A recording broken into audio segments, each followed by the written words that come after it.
All right. So the time is 2:30, and we like to be on time here at Community Justice. Thank you all so much for joining us for one of what we are excited to share as a series of webinars talking about the crisis of gun violence in America in partnership with the Centers for Disease Control. My name is Greg Jackson. I'm the Executive Director for Community Justice, and I come here as someone who not only is passionate about this work, but this is also very personal for me. I was shot in April of 2013, and the bullet for me hit two arteries and put me into a spiral of 6 months of recovery. Thankfully, I was able to make it out alive and mostly well. But what was most challenging was to learn how many others are going through a similar crisis and how many, unfortunately, did not make it. Right now, I'm sure you all will hear a lot today about how serious the crisis is. But at Community Justice, we really believe that the way that we end gun violence is by empowering those who have been most impacted and directly impacted by violence, empowering them to tell their stories, to advocate for policy change, to organize in their communities, and most importantly, gain access to resources that we know can help change and turn their communities, families, and homes around. And so we're just excited about that and excited to empower so many people here on this call and beyond to be a part of this fight. Just a little bit of background about this series. We actually met with the Centers for Disease Control a couple of years ago, last year, I guess, right after COVID, we came there masked up and recognized that we had a very clear partner in the CDC where they see this issue as extreme and as serious as it is for so many of us in the community. And they've also done an amazing job at tracking and assessing how this is sizing up against other public health crises across the country. And so they have an amazing wealth of data and research and experts. And we have an amazing community of advocates. And so we thought it would make sense to come together to educate our activists and leaders and survivors and those concerned, but also to hopefully leverage some of this important information to help us reduce this crisis of violence across the country. So we're really proud of this partnership. And with that said, I'm actually going to kick it off to our first speaker, who is one of the first people we met. He's a little low key, but extremely serious and smart and focused on this issue. But big shout out to Jim Mercy, who's going to be kicking it off to talk a little bit about his work and the CDC's vantage point, and then facilitate this conversation around the public health approach and understanding the public health crisis of gun violence. So Jim, I'll pass it to you. Thank you, Greg. It's great to be here, and thanks for inviting us to participate in this webinar and the series. We are so grateful to partner with the Community Justice Action Fund to prevent gun violence among Black and Brown communities who are most impacted by these injuries and deaths. But before I introduce our panelists, I'd like to set the stage for our panel today. You know, and I think we need to start up with the truth. You know, if locking up more people, enhancing sentences, hiring more police, and enhancing police technology were effective solutions to the problem of firearm violence, the U.S. would be the safest damn country in the world. But in fact, the U.S. is not the safest country in the world. U.S. firearm homicide rates are over 7 times higher than the rates for the combined rates of all the other industrialized high-income countries in the world. The urgency of this problem for Black and Brown communities in the U.S. is profound, as you all know. Homicide is the leading cause of death for young Black males and has been for decades. We have the equivalent of a mass shooting each day in America, with an average of over 20 young Black males being killed in unrelated events every single day. I don't want you to misinterpret what I'm saying about the role of law enforcement. They have a crucial role to play in addressing violence. We all wish for our law enforcement agencies to operate with integrity and professionalism, and they're an important part of the solution to this problem. In my life, however, every time a wave of violence or crime has occurred in the US or communities in which I've lived, the same solutions are employed, relying largely on how we can enhance law enforcement's role in addressing the problem. Albert Einstein defined insanity as doing the same thing over and over again and expecting a different result. We need new solutions. This is where the public health approach to violence prevention comes in. 40 years ago, the word violence and the word prevention were rarely used in the same sentence. CDC and the public health community began asking a very simple question: how can we stop violence from occurring in the first place? That is, how can we prevent violence? The posing of this question has led to 40 years of intense research, community engagement, and experimentation has brought us to a point today where we can say we know how to prevent violence. Don't get me wrong. Without a doubt, there's much more to learn, but given the urgency of this problem, we have sufficient knowledge to take action. What is the public health approach to violence prevention? Let me emphasize three important dimensions of this approach. The first is that the public health approach is rooted in science. We believe that we live in a cause and effect world, and that if we understand the causes, we can find the solutions. In public health, we rely on data and research to guide action. But an important part of that data, that is the information base that should inform violence prevention knowledge, is community experience. We need to try to build in the lived experience of communities and their residents into our understanding of the problem and the best solutions. The second key dimension is a comprehensive approach, but comprehensive in two ways. First, comprehensive in addressing violence across sectors. Addressing the problem requires the engagement of many sectors, including health, law enforcement, education, media, social services, housing, and so on. This is a complex problem, and we will not solve it by relying on any one sector alone.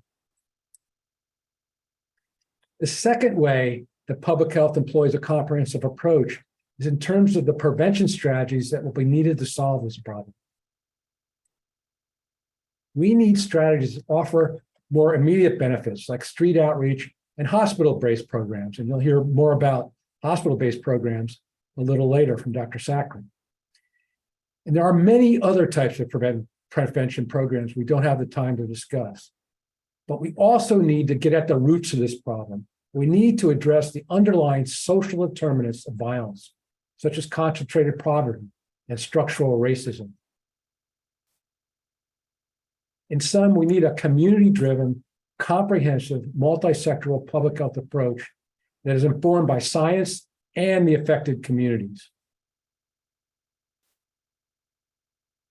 You will hear more about this multi-sector approach from each of our panelists, but let me quickly introduce them to you. The first is Rachel Davis. Rachel is the Executive Director of the Prevention Institute. In this role, Rachel has led the organization in prioritizing health equity and racial justice across all facets of their work. And I'm particularly interested in how they have advanced integrating racial justice into violence prevention.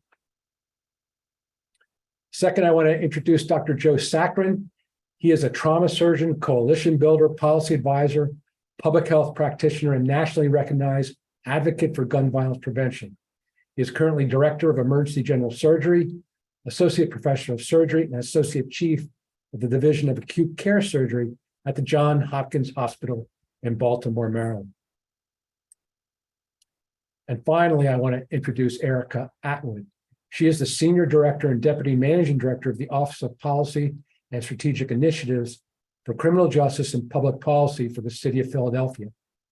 In this role, Erica works to help stem the tide of violence in our neighborhood, strengthen community connections, clear the path to a better life for our family members returning from incarceration, and continue to make sustainable reforms to the criminal justice system.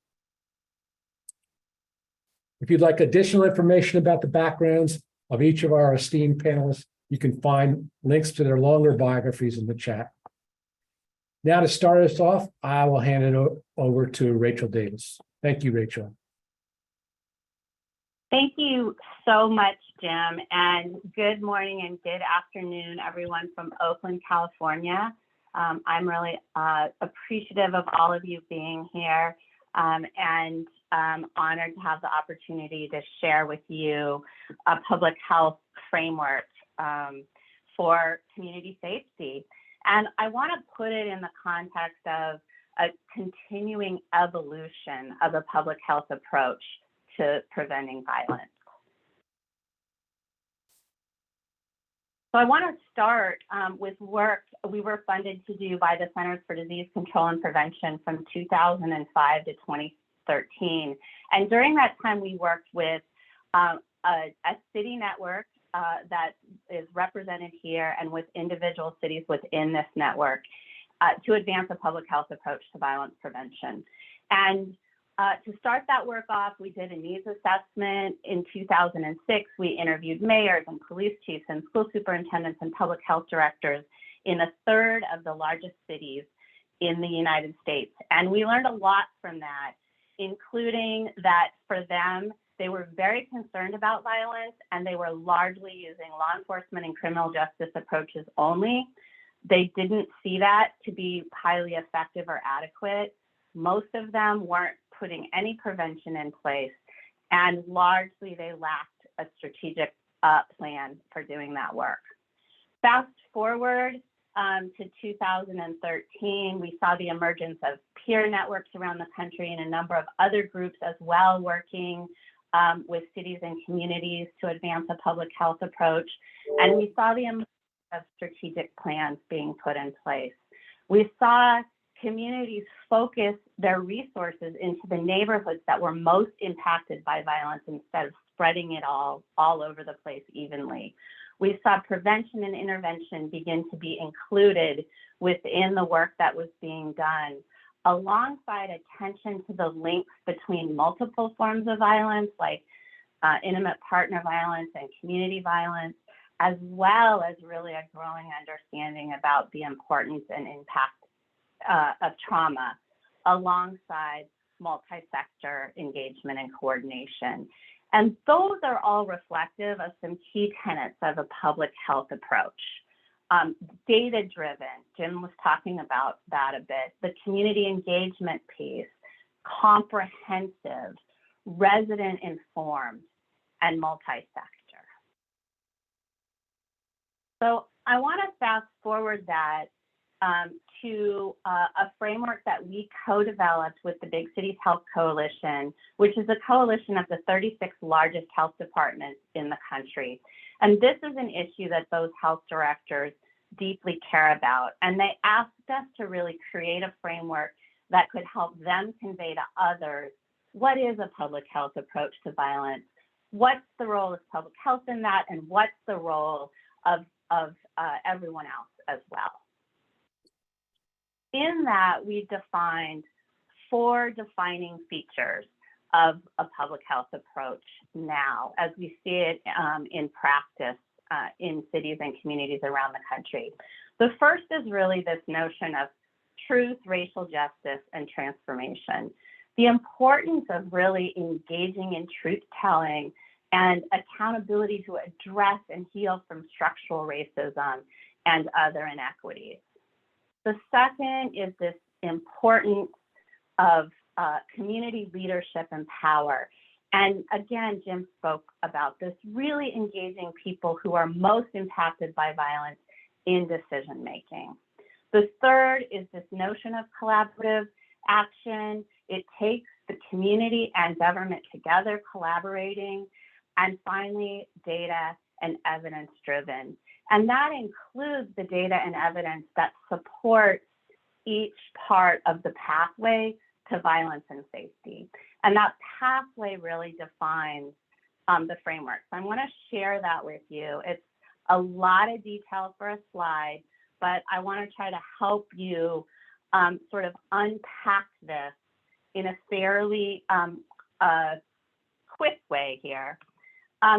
At the top of this, there's 2 pathways. There's a white pathway that is really the pathway to violence and injury and trauma and death.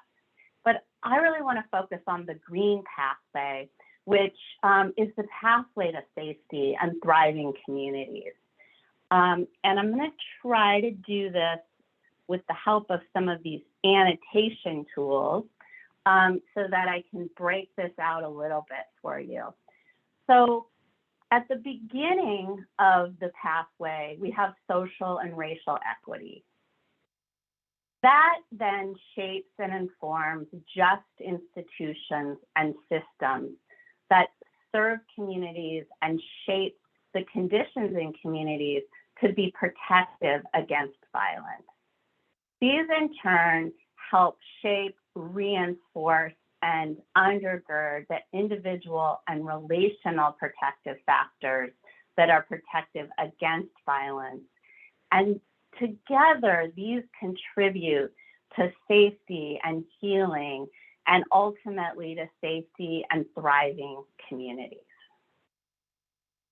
One thing that I want to underscore in this framework is that this goes across a whole continuum. That's part of the comprehensive element of a comprehensive approach. There's strategies that are upfront. That is, what can we do before the violence?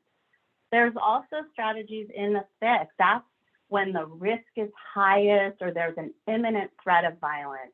And there's a whole set of strategies, and I think many of you are involved in these, that can really bring down that risk or intervene at the point of imminent violence. And then there's the aftermath of violence. What can be done in the aftermath to reduce retaliation and to support healing? So what we see in this whole section is a set of sample strategies we see in place in cities and communities around the country that correspond across that continuum. So we see mental health and trauma recovery services, hospital-based violence intervention, which you're going to hear more about today, and the importance of street outreach and violence interruption. And those are all really essential. There's a really good evidence base behind how important those are in terms of reducing the risk of shootings and killings. And they're complemented by a whole set of strategies that move us further upstream. Things like greening vacant lots or racial and gender justice training, moving into universal income and living wages. I'm not going to go into every detail here, and on one of the slides I included the website address where you can access this, but want to give you just a flavor of this notion of comprehensive across this continuum, and that it really takes all of these things to support a safe, healthy community. And you know, I've heard Greg refer to the notion of sort of all of government approach, and that's really underscored here in all of these sectors that are involved at all across this continuum. And I would say it's whole of government, whole of community. So I want to just give you, I'm going to clear these and move on to the last slide, because I want to just give you a sense of what this looks like. If I can figure out how to advance my slides here. I want to show you an example of kind of what this looks like in a more creative format. And this is a campaign that we collaborated with Big Cities Health Coalition on. We ran this in print and digital ads in January. And one of our goals with this campaign is to really counter and disrupt the harmful narrative that we too often hear around violence and safety. That's the narrative that conflates violence with race and that really blames communities and individuals. Instead, we're really focusing on the abundance and opportunities that we have as a society to realize a vision of community safety, especially when we concentrate our investments and resources in communities that have been most impacted by violence and by disinvestment due to systemic racism and class oppression. We really center this campaign on what communities need, what they want, and what they deserve to have healthy communities instead of describing problems and pathologizing them. And a key part of this approach was to partner with an artist, Nylan Toe, so that we could really connect the narratives of hope and possibility. Their work is very much rooted in social justice and activism and cultivating joy. So that was a really specific decision here about a way to really convey what this public health approach is like in graphics. And if we had more time, I would ask you to sort of text chat in the elements you see in here that are protective and that can help support safety in communities, as well as the different sectors represented here that are very much a part of a public health approach. I'm gonna just share my contact information quickly with you.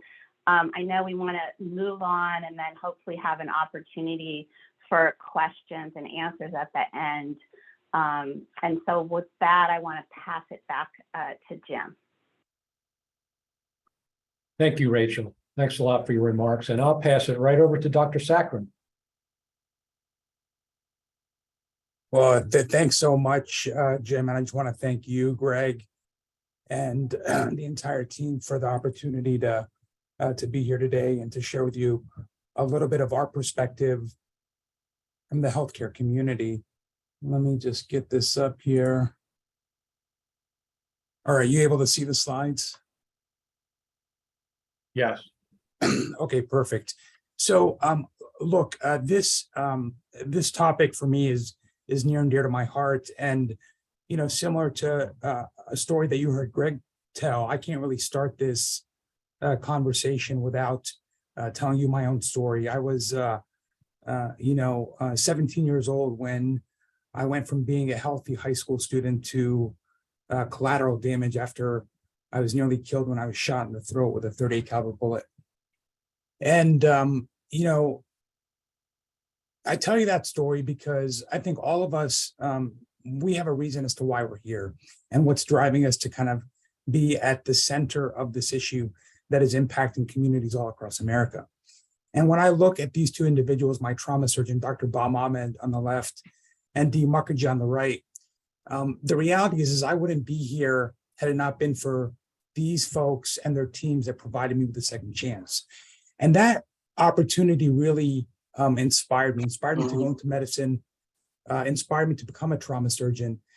And what I didn't realize at the time was the fact that, despite how important the clinical aspect of what we do is, the reality is that thinking beyond the bedside, thinking beyond the trauma center is so critical, because the best medical prevention, right, treatment is often prevention.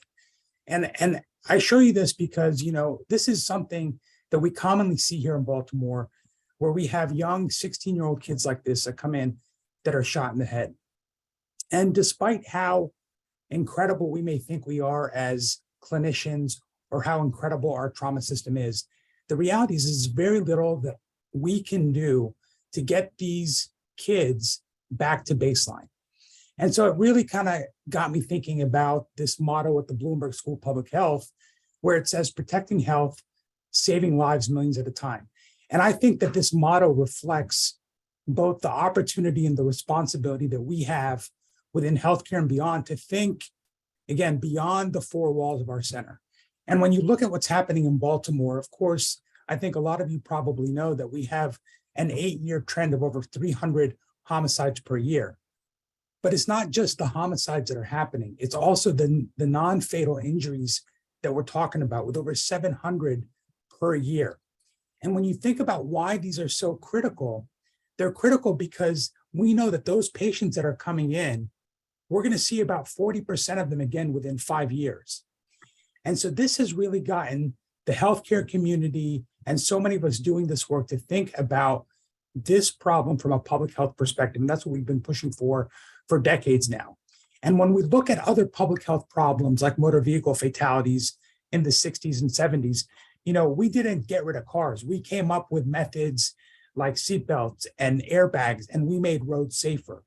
It's that type of approach where we move from simply trying to focus on changing human behavior, which we know in and of itself is not cost effective, and developing a system that makes it less likely for people to be injured.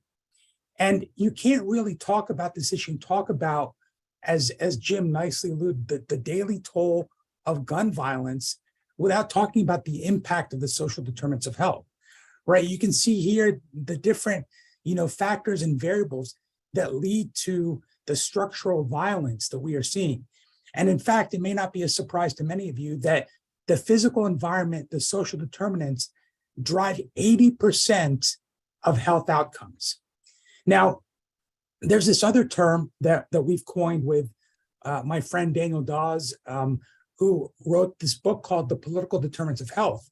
And we started thinking about this as it relates to gun violence. And this is a piece we wrote in the Scientific American. And essentially, what we're saying here is that in order to effect maximal change, we have to be able to understand and engage in the depth and breadth of the problem. And that is partly by the targeted policy to address concentrated poverty, underfunded and underperforming schools, and unfair criminal justice systems. And this is critical, we believe, because only policy can fix what policy has created in the first place. So we really have to move away from this siloed approach, and we have to focus our efforts to reduce violence in ways that reflects the broad complexity of the problem in a multifactorial way. Now, when you think about the different kind of, targeted strategies in this ecosystem, right? There's a lot of things that need to be done, right? There's crisis management systems, there's street interventions, there's peace fellowships, there's trauma-informed care, there's HVIPs. We don't have enough time to go into all of them, but I just want to highlight a couple pieces. And the first is, and I want to start with this, is it is so critical that healthcare systems establish trust within the communities. Regardless of the issue that you're facing, there's often in many communities a lack of trust that people have within healthcare. And part of this is understanding that people in the community, those that are closest to the struggle, they often understand what the solutions are. And so what we have to do is, I think, do a better job of partnering with people in the community to really make them not just individuals that we're coming to with solutions, but make them the individuals that are helping come up with the solutions and then delivering them. And this kind of really gets into some of the components that we've talked about around trauma-informed care, which, at the American College of Surgeons, which really helps spearhead and verify trauma centers across the country, has been focusing on now for a number of years. And when you think about trauma-informed care, right, this is the ability to be able to recognize and understand and really, I think, empathize with the impact of trauma on an individual and those around them. And there's a couple different principles that relate to this.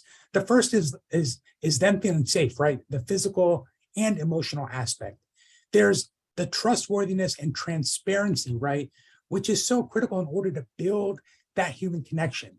There's the peer support and being able to hear these messages from individuals that are viewed as credible messengers. There's a collaboration that is going to be so critical in order to ensure that we are providing and delivering equitable care. There's the ability to empower survivors, right? That is so important to be able to do that in a way that allows them to really be spearheading the medical decision-making and their healing. And then last, but definitely not least, is the ability to do all of this in a culturally sensitive way. And this is something that I think in general healthcare systems have struggled with and are trying to figure out better ways to do that. When you look at some of the things that's happening, I just want to highlight the iSave program, which is being led by Rochelle Dicker, a trauma surgeon on the West Coast. And this has really been focused through the American College of Surgeons to figure out how do we improve the social determinants to attenuate violence. There's a variety of things that are happening, such as a trauma-informed care curriculum that's being piloted across 15 trauma centers to really figure out how we integrate the social care aspect into the medical system. There's also roadmaps that are being developed to figure out how do we invest in at-risk communities, and then how do we ensure that medical centers, right, are playing a role both in advocacy as well as in the delivery of equitable care to our patients. One of the things that was published recently was a primer for violence intervention programs. And the Health Alliance for Violence Intervention, led by Fatima Dreyer, have done a tremendous job in really helping spearhead and assist health centers across the country in developing these HVIP programs, which are multidisciplinary programs that really identify patients at risk for repeat violent injury. And they link them up with both hospital and community-based resources. And you can see the type of design that exists, where this exists really through the continuum of care, really being able to look at the different aspects in which they come in and provide them that type of care and reduce that cyclical cycle of violence that we often see. Now, community programs and what's happening in our own backyard is so critical. Here in Baltimore, Mayor Scott has been invested in not just developing a comprehensive solution, but also putting resources behind it. And I think one of the reasons this has happened is because of people like Greg Jackson and the Community Justice Action Fund, people like Erica Ford and others that have changed the narrative that exists around the importance of the community violence programs and how they are part of the solution and how we're integrating them. There's individuals in the healthcare that have done this really well. I think of often Scott Charles and Dean Goldberg in Philadelphia that have the Cradle to Grave program that really have gone back to empowering some of the different components that we talked about and building that trust. Now, in order to really kind of bring this all together, we have been pushing for a national approach to violence prevention that exists at a federal level, because we realize that, you know, with all the different pieces of legislation that are coming down the line, there is going to have to be bidirectional communication that occurs between the local and state level and what's happening nationally. And we've seen, of course, you know, some of the recent legislation that's passed that comes with significant funding. And we have to be able to figure out, how do we control that funding? How do we make sure that funding gets to the right place? And how do we strategize to ensure that there is an appropriate delivery of evidence-based strategies that exist across cities and communities in America?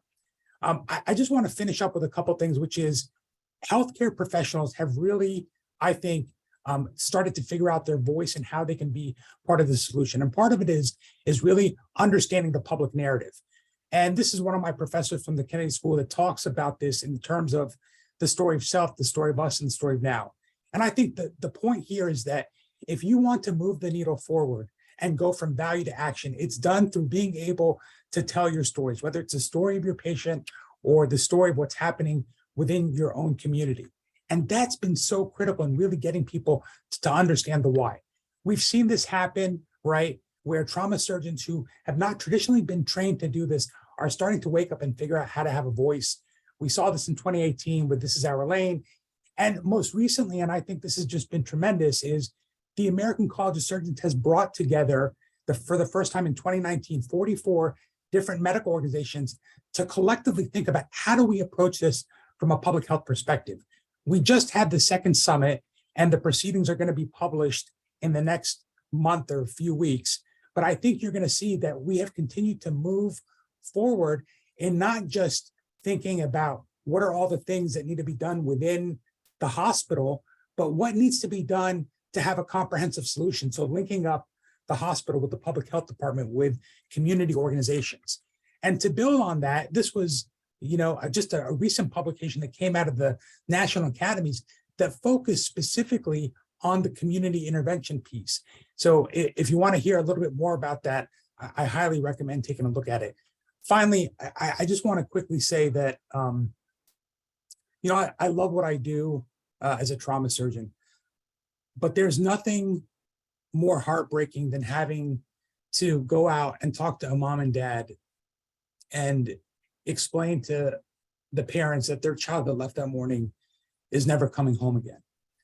And we have to do this all too often. And what I would just say to the leaders on this call and the folks that are invested in this is that we have to move away from putting the burden of this responsibility on the shoulders of a few people, and really all of us kind of picking up the baton and figuring out what we can do to be part of the solution. I just want to thank again, folks, for having me, and happy to take questions later. Thanks, Dr. Saccharin, and good messages.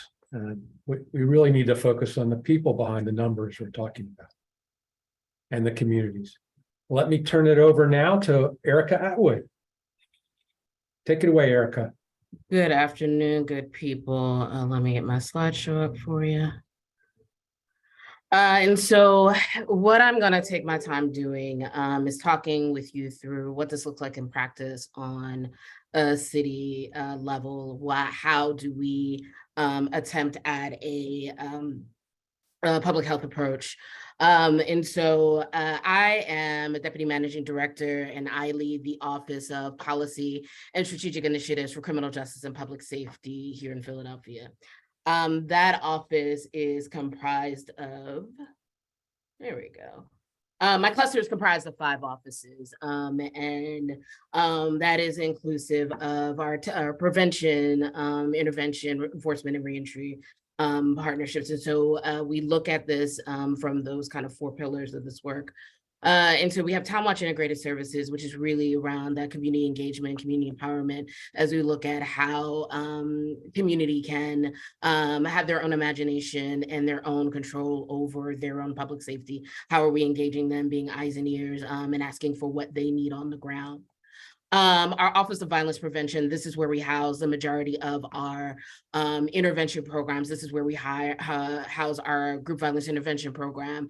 This is where our community crisis intervention program, so our violence interrupter program, is housed. This is where we support our victim relocation program that is outside of our district attorney's offices. So we do victim relocation for those who feel that they're in danger but may not be directly involved in a case. This is kind of our eyes and ears on the ground, our boots on the ground office, who supports engaging and connecting community to supports and resources. We have our Office of Criminal Justice, and I'll put in parentheses reform. They're the office that is the incubator for new and innovative programs that are in partnership with some other agencies. So they house our police assisted diversion model. They house our co-responder model. They are the keepers of our MacArthur Safety and Justice Challenge. We also have our Office of Reentry Partnerships. It says what it is. It's at how are we supporting those individuals who were impacted by the carceral system, either through incarceration or through supervision? How are we connecting them to supports and services through their, from the moment they enter into incarceration to when they transition coming home? And then last but definitely not least, our newest office, which is celebrated a year on the 7th, is our Office of the Victim Advocate. How are we building out a policy agenda, advocacy agenda, and connecting to services for those who have been victims or co-victims of violence? I have 3 screens open, so be patient with me as I figure this all out. All right. We have, and what we recommend for all cities is a comprehensive strategy. And our strategy is the Roadmap to Safer Communities. We launched this strategy, the mayor did a call to action in 2018, and we had 100 days to develop a strategy to support or coordinate resources in and outside of the city for the reduction of gun violence. Our strategy has 4 key pillars. Connected and thriving youth and young adults. What does it mean to do more than survive? What does it mean to do more than make it day to day? How do you live in purpose as a young person who is at a high risk of violence? Stronger, and I will add authentic community engagement. How are we truly empowering those who are at the highest risk to join with us in creating the solutions? How are they being the divining rod to how we invest in the city, and how philanthropy even invests in what are the solutions? They are able to tell us what is happening, and we have to trust that they know, and we have to listen and put our investments there. Better coordinated city services. And so how are we getting our house in order? How are we communicating? How are we sharing information, sharing data? How are we coming up with innovative ways? Connie Rice from LA said something to me very powerful recently. She said that oftentimes government is barely equipped to carry out the basic needs for a city. And so when you talk about gun violence and that gun violence as an issue, we are not equipped as an individual agency, as an individual organization to handle the more complex issues. And so we need this collaboration. We need to be better coordinated to be able to serve what are complex problems when we are built only to solve basic services. And then last but not least is that we often talk about what is wrong, what we need to fix, how things are broken, but we never talk about assets. And one of the assets that we have to look forward to and we have to really focus on is safe and healthy communities. And we have the ability to do that. And we have to stop going into communities and saying what's wrong, but also uplifting what is right and what is working. And so the roadmap co-chairs, you have your version of Black Girl Magic here with Commissioner Danielle Outlaw, who is our police commissioner here. What the police department brings to this is a lot of what you think traditionally what they do in terms of enforcement, community policing, but they're also open to, through her leadership, innovation and partnerships. It is with their partnership that we've stood up a behavioral health unit within the police department that supports a co-responder model. And I know many of you have heard kind of the direct dispatch behavioral health. We've stood up the co-responder model here in Philadelphia. And we can't do that without a partnership with our police department. We are able to even engage community in different ways. And so it's not always about policing. Sometimes it's just about engaging in conversation and being in partnership with them in hearing from community in an authentic way. Next, we have Dr. Ruth Abaya. She is a pediatrician by trade at Children's Hospital of Philadelphia, but she's also the injury prevention manager for the city of Philadelphia. Through her leadership, she convenes a number of tables, but the three that I will highlight for you is we do have a table of we have about a half a dozen trauma one centers here in Philadelphia. She convenes she convenes all of those hospital-based interventions. All of them have hospital-based interventions. She convenes those. She and I also convene a violence interrupter table. So think about your cure violence models, your GVI models, and others that are employing credible messengers for violence interruption. She is one of those that she convenes that table. And last, when we think about the indicators for those who are at risk, what are those? How are we looking at early flags? And she convenes a homicide review where we take it step by step through somebody's life cycle and see what are their entry points in the system, and what are some upstream things that we can do if we see these indicators happening in someone's life that get to them before they are highly exposed to violence, they're exposed to gun violence, other sorts of trauma. Something as simple as looking at how someone's using an ER as a primary care physician, how they're using an emergency, does a child have all their inoculations? Is there a child with lead poisoning? So these are the ways that you can begin to look at a lot of the things that are happening early on in somebody's life to say, okay, here's an entry point for interventions to ensure that we deter them from the path that could be violence. And then myself, and I've given you the rigmarole. We take a geographic approach. We feel that this is, what you see in front of you is a heat map of Philadelphia of shootings.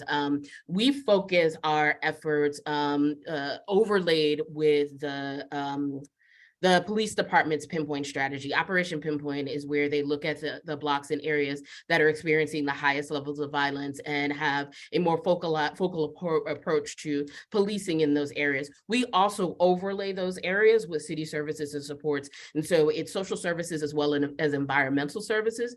And one of the ways we do that is through a tactical meeting. And that is a meeting where we bring together the captains that are in the districts that are experiencing the highest levels of violence. And they take us through a presentation of the trends that are happening. We then respond with social service supports, blight removal, clean and seal on abandoned properties, removal of vacant cars, job opportunities for young people who they see kind of hanging out that have not that don't want to pipeline into the criminal justice system. So it's a real-time weekly problem-solving intervention that we do to support the areas that we know are at a highest risk.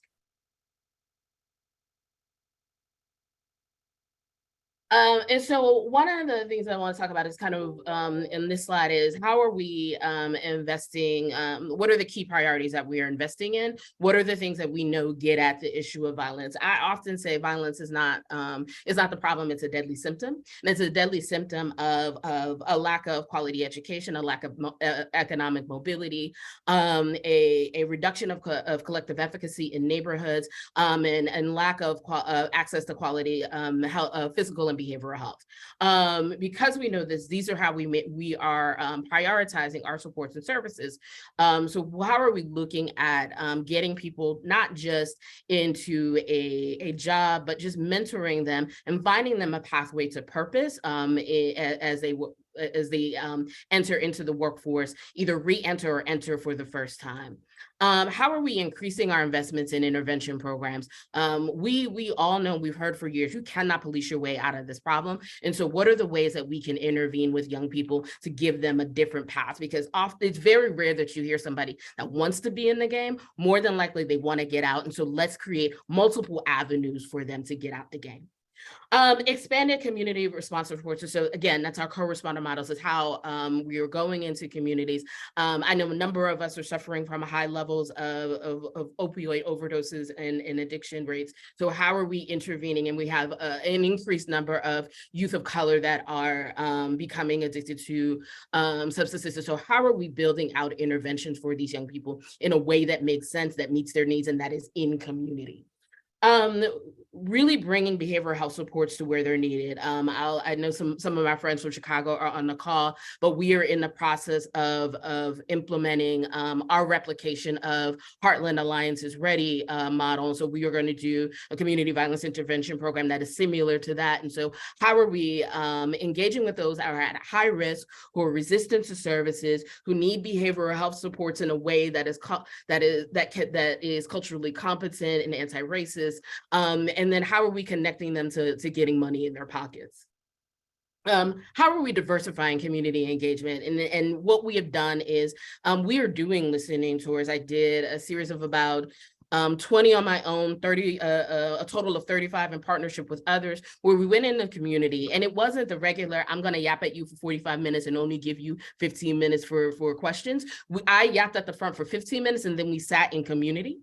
And we sat in community in a very different way. We broke bread together, and we had conversations about what folks are seeing in their community, what they need to see more of, what they think isn't working. And we took that back and re-examined what we were doing and how we were implementing our strategy and making those pivots based on what we heard from the various communities. And we went specifically to communities that are experiencing high levels of violence over long periods of time. And then we expanded grants. And so we have two grant programs we have multiple grant programs. We have two major grant programs that are specifically focused on gun violence reduction in my department. One is our targeted community investment grants, which works with individuals and small organizations with grants up to $50,000. And then last year, 2021, we launched the inaugural community expansion grants. This is where we were focused on organizations who have a budget of 15 million or less, who have 3 or more years of experience in communities, and we're able to grant them $100,000 to $1 million for them to continue their work or deepen their impact. And we were able to give grants to 31 organizations throughout the city, particularly in areas that are experiencing high levels of gun violence. What does that look like in real time? And this is one of the things we don't do well in Philadelphia. We don't talk about how much we invest. And this is the numbers from FY22, so last fiscal year. We invested close to $160 million in our gun violence prevention efforts across the spectrum of intervention. So this is what you heard me talk about in my department in terms of intervention and reentry. And this is not including the police budget. So I just want you all to hear that. This is about kind of our community interventions. These are quality life investments. These are workforce development investments. This is safe havens for young people. And so we opened up curfew centers that young people can utilize in the evening if they don't feel safe on the streets or at home. They have a safe place to go. And so these are the ways, and if you're going to be successful as a city, as a government in the reduction of violence, you have to make the investments. And I think that Dr. Sackert, I love Mayor Scott, like he's a friend, and I think they do some amazing work. And I think that we often walk in tandem, given the similarity of Philadelphia and Baltimore, of how we are making investments in the communities that need it the most. And so one of the things that we really have to talk about is there's a lot that government should be doing. But there is an ecosystem that we really need to build around safe and healthy communities. If we really want to reduce the issue of gun violence, I cannot, in my role in government, do this alone. And so we were going to have to build a comprehensive strategy around this. And this is kind of an infographic that I created to be able to illustrate how folks need to come to the table, and who needs to come to the table, and who needs to be organizing and centered at this table. Oftentimes you'll see something like this and folks will think government needs to be at the center, or philanthropy because they have the money, they need to be at the center, or academia because they have the research. We really have to focus on communities. We have to trust them. And that is one of the things that I think has been an enormous that is an enormous growth area nationally around how we're going to get to the root causes, is really centering those who are impacted into the solutions. So that is my time. I've done my tap dance for you all. This is how to get in contact with me. I will share the slides. I will drop the link to our strategy in the chat, and I will hand it back to someone to. Jim, you can hand. There you are. Hi, your name is Elizabeth on here, and so I was like, wait, I think it's Jim, but I'm not sure. There we go. Anyway, I want to turn it over to Greg, who's going to lead us in the question and answers. But thank you all for the panelists for your compelling presentations. That was fantastic. Awesome. No, amazing presentation. For those who have questions, please type them in the chat or raise your hand, and we will definitely popcorn to you.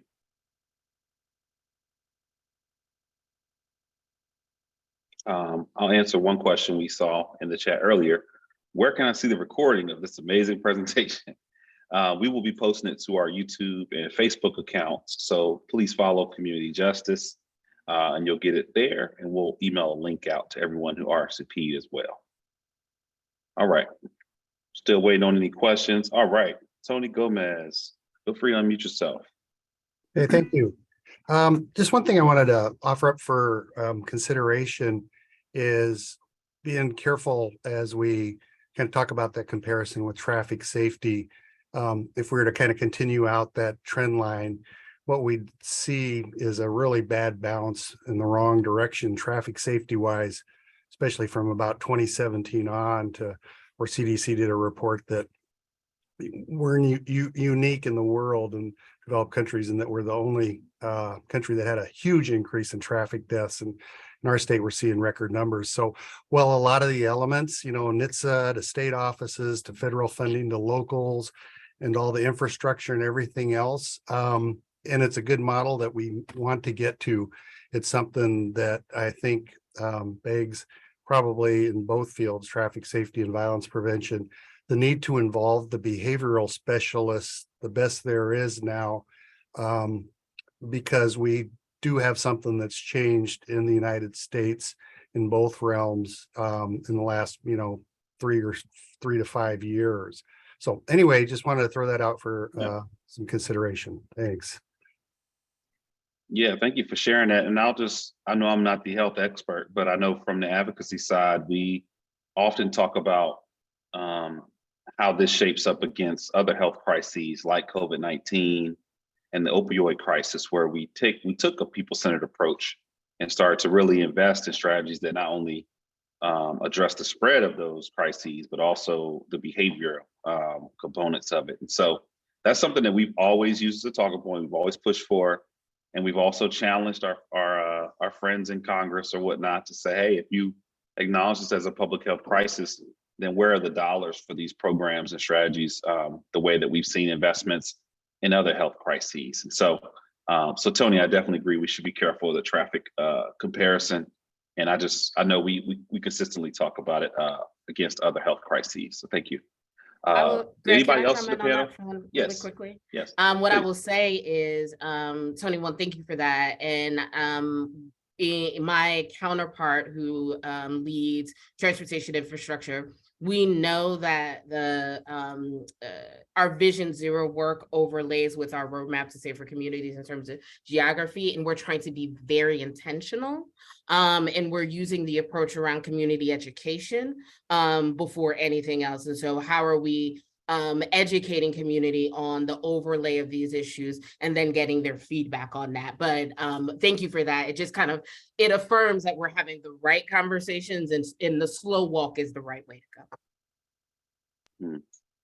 Thank you for that. Let's jump to Monifa Jeffrey Riggins. Hi, how are you? Thank you for your presentations. I'm just trying to get a sense of what does this look like in terms, you could just kind of give me a brief overview in terms of how the different organizations and systems are communicating or collaborating with each other and working together to support a particular community. I'm trying to get a sense of what that actually looks like and the length of time that these interventions actually occur. Is it a 3-year grant, 5-year grant? I'm just trying to get a sense of what the model looks like. Thank you so much. Yeah, let's pass it to Erica first, and then probably Dr. Saccharin or Rachel. Hey, Monifa, I will say that we've been looking at how long it takes to turn around a community, and it's no less than 5 to 7 years. We are looking at our grant programs in 3-year cycles. And we are also encouraging our philanthropic partners to then pick it up. And so if I give an organization a grant for 3 years, then, hey, CHOP, let's do a handoff, and can you continue it for another 3 years so we can continue to cycle and support organizations, a diverse array of organizations who are doing good work. What it looks like on the ground in terms of collaboration and coordination, the best way that I can describe that is what I mentioned, our tactical meetings, and I can follow up with kind of who's all in those meetings, what we look like, and we're beginning to bring community organizations from those specific neighborhoods or that serve those specific neighborhoods into our conversations. And so we're building not just real-time problem solving, but we're building collaborations and alliances that are not necessarily expected or normally convened. And so you'll have a mentorship program that is having a conversation with an environmental department about not just cleaning up, but even workforce and what is a pipeline for employment. And so that I think is the best way that I can say about how we collaborate is real-time problem solving, that the unintended consequence is collaboration on other things and letting it happen organically. If I can just build a little bit off that, Greg, for a second. Monifa, I think your question is so critical because if I'm being honest, I think one of the biggest problems is that coordination often doesn't exist in cities. Cities are siloed off. And that's what honestly we're trying to do in Baltimore, where even the healthcare systems are siloed off. We want the healthcare system to talk to the public health department, to talk to law enforcement, all of these different components to really integrate together, to talk to community organizations. Because right now, what you have is you have different folks that are doing different things. There's not always coordination. There's not always, this understanding of what's happening. And that just leads to wasted resources and frankly, ineffectiveness as we try to kind of operationalize a comprehensive approach. And I think that's one of the things that Mayor Scott has really been focused on is how do we get all these different, programs to align and to work together so that we break down kind of these barriers as we try to, tackle this complex problem. Awesome. Did Rachel, Jim, you want to weigh in, or we can jump to the next question?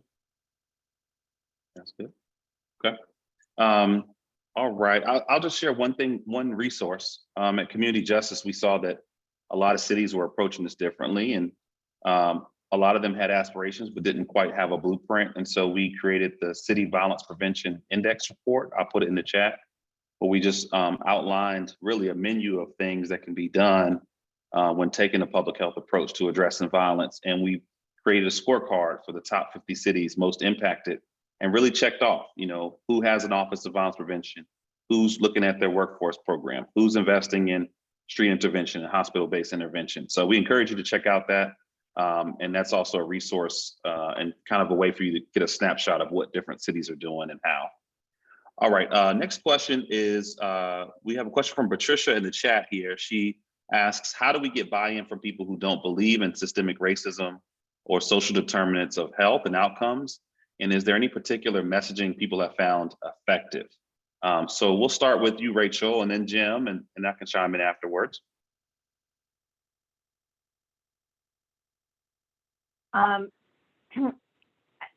want to put this in the context of this is a journey we're all on. I mean, we've been, working to get traction for these kind of approaches for a really long time and to really center them and, folks understanding this through both a determinants of health and structural racism perspective. I think that there is a lot of work that advocacy groups are doing around the country that I think is helping build the momentum for that. And, this is just like the on the ground piece takes a lot of coordination and alignment, the broader movement to help build the momentum and the case for this is really important as well. And, it's too easy to drive fear-based race-based policies, and it's harder and longer term work of coming together to help really build the trust and the support for the kinds of, for that perspective and approach. One of the ways we were trying to just offer a different solution is through the campaign I mentioned, and I put a link to it in there as well. But this, like a lot of other health issues, people don't fully connect the underlying conditions to the outcomes at the end. And so I think it's work that we all have to do.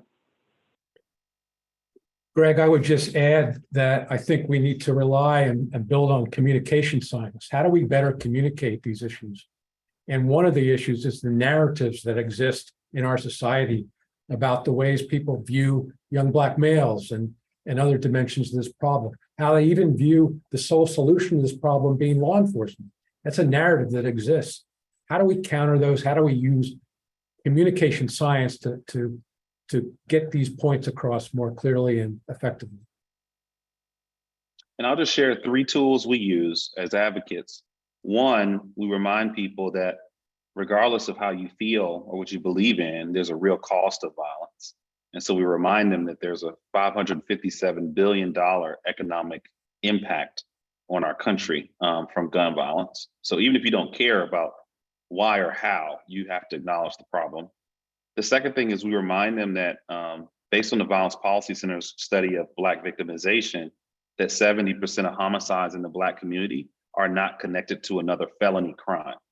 So if we're only taking a crime-focused approach, even if it's perfect, it will only reduce 30% of the violence we're seeing based on the actual stories of why people are getting shot and harming each other. So that's another big one. And the third thing we remind people is that if you need some proof, COVID-19 was the perfect example. We saw most forms of crime drastically reduce, and we saw a 35% increase in homicides, 39% in the Black community, and 172% increase in teen homicides during COVID-19. And so if this was purely connected to crime and not systemic racism and not public health, then the chart would be totally different. So those are three examples we use quite consistently, and hopefully that's helpful. We're a little bit over, but I'm excited. 94 of y'all are hanging with us. This means it's a good webinar. So we're going to take one more question from Gregory Ware, and then we'll do some quick closing remarks and try to get you all out of here shortly. Greg? Good afternoon. I'm Gregory Ware with the Fulton County District Attorney's Office in Atlanta. And I would have to just kind of celebrate our Grady team, which is kind of expanding their program, which is our trauma hospital. They really brought us to the table in terms of communication and collaboration. We have a district attorney here that, truly, I think it was Erica that said it, that we can't prosecute our way out of the challenges of crime that's, facing our community, but also the violence. And so, we as an office are truly taking a collaborative approach to look at it. And once I first learned about the public health model, I mean, it made sense. And I think,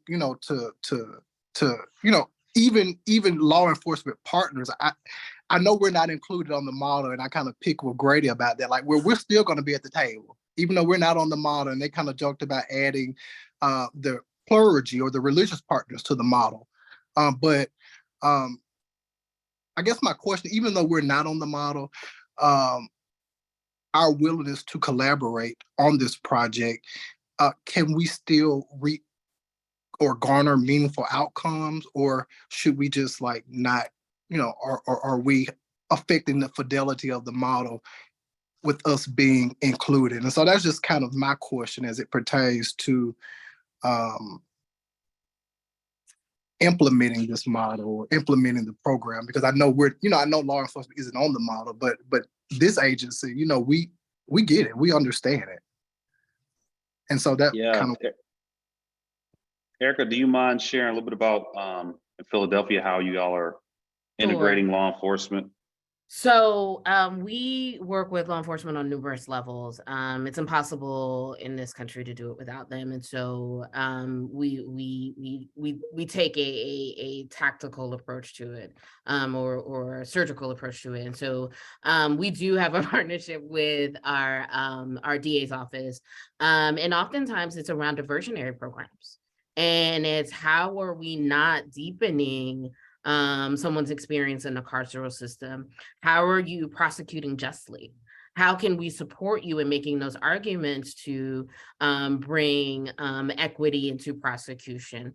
How are we supporting you budgetarily for these diversionary programs? And what are the social service supports we're bringing to the table to support those programs? And so those are some of the key ways in terms of our prosecutorial partners that we are able to have a collaborative approach to bringing them to the table. Sometimes it's even through data, it's data sharing. And so maybe it's not in the action, but it's in an information way. And so there are multiple ways, and happy to talk to you offline about kind of ways that we partner with our law enforcement partners in a way that does not involve deepening someone's experience in the system. Awesome. So before we do close remarks, I will mute him, but he's a good friend. So Marcus, will give you a second to share your last quick question. Or just comment. Yeah, no, it was just a comment. I was listening and working at the same time, but when I heard the brother Gregory's comment, I wanted to attach myself to that. And I like what Erica said. And I think it boils down to like the relationships, like regards to how you look at it. I'm dealing with a state's attorney's office here in Illinois that, has a great idea of what this work is. How do they support? But, this is not necessarily directly connected through them. I will reference also Philadelphia, because I've met with that team there, and they're very progressive in trying to understand the work that's being done. When you have that connection between a DA's or a state's attorney's office in this work, I think it's a little different than directly law enforcement.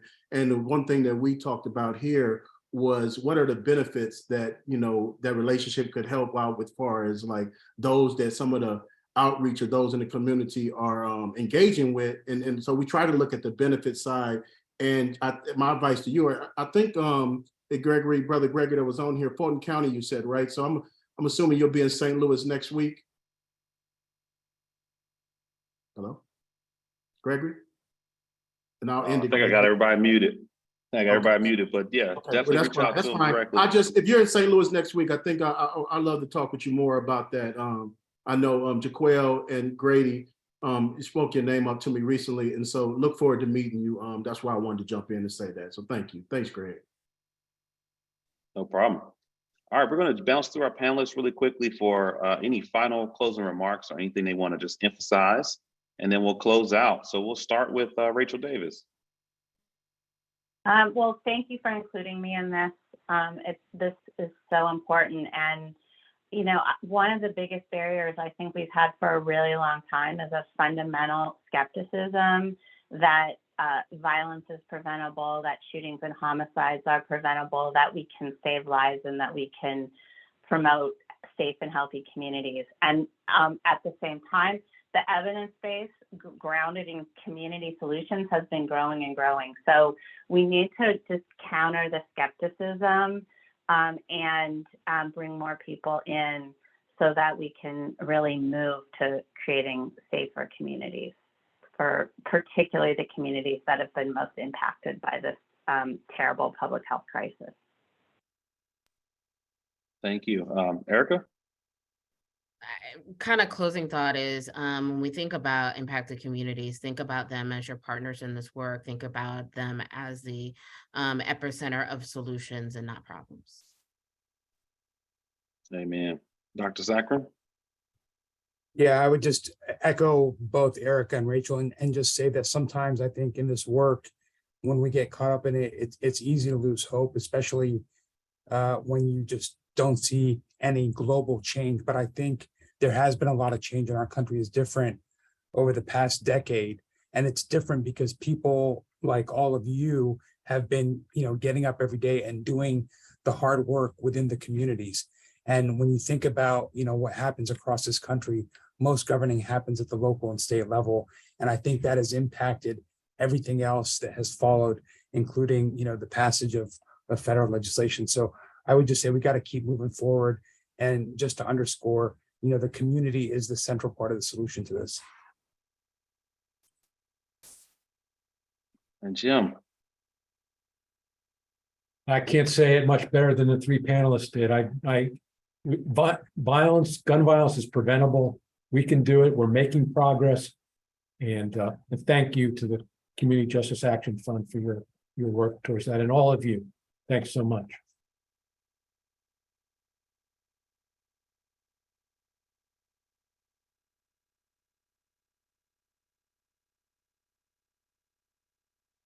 We can't hear you, Greg.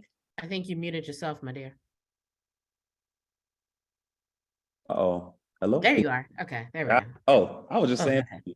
thanks everybody again. Thank you to the CDC, all of our great panelists, everyone who joined this call to learn, but also are contributing in this crisis of gun violence across the country. We know that, again, we can't save lives if we don't center those who are most impacted and most passionate, and that's you all. So we're excited to have you. This is part one of a 4-part series. So tune in, just like, like your favorite TV show, you got to binge it. But the next episode, we're going to talk about the role of research and exploring the solutions of gun violence through research. And then we'll pivot to a webinar specifically on youth violence, knowing that that's a huge pillar of research and focus for the CDC as well as community justice. But thank you again. Please follow us on social media outlets. I put it in the chat. We're at CJ Action Fund. This will be live on our YouTube channel that we just created. So it's fairly new. So please subscribe there as well. And again, thank you all for all of your hard work. And we're excited to know that we can end this crisis together, but it's going to take all of us. So have a blessed day. Be well. Thank you. Thank you.